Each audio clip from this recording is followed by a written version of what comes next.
আসন্ন আন্তর্জাতিক প্রীতি ম্যাচকে সামনে রেখে ২৬ সদস্যের স্কোয়াড ঘোষণা করেছে ব্রাজিল জাতীয় ফুটবল দল। ঘোষিত স্কোয়াডে নেই ব্রাজিলের তারকা ফুটবলার নেইমার জুনিয়র। প্রাথমিক তালিকায় থাকলেও শেষ পর্যন্ত চূড়ান্ত দলে জায়গা হয়নি সেলেসাও তারকার।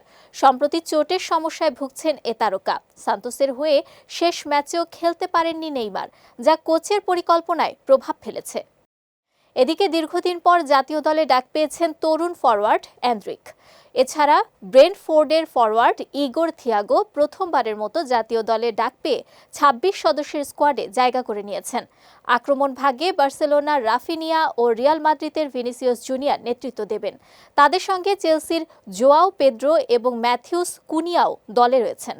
তবে জানুয়ারিতে ওয়েস্ট হ্যাম ইউনাইটেড থেকে ফ্ল্যামিঙ্গোতে যোগ দেয়া মিডফিল্ডার লুকাস পাকেতাকে দলে রাখা হয়নি। অন্যদিকে ম্যানচেস্টার ইউনাইটেডের অভিজ্ঞ মিডফিল্ডার কাসেমিরো স্কোয়াডে জায়গা পেয়েছেন। ঘোষিত দল নিয়ে সেলেসাওরা আগামী ২৬ মার্চ যুক্তরাষ্ট্রের বোস্টন শহরে ফ্রান্স জাতীয় ফুটবল দলের মুখোমুখি হবে। এরপর ৩১ মার্চ যুক্তরাষ্ট্রের অরল্যান্ডো শহরে ক্রোয়েশিয়া জাতীয় ফুটবল দলের বিপক্ষে আরেকটি প্রীতি ম্যাচ খেলবে ব্রাজিল।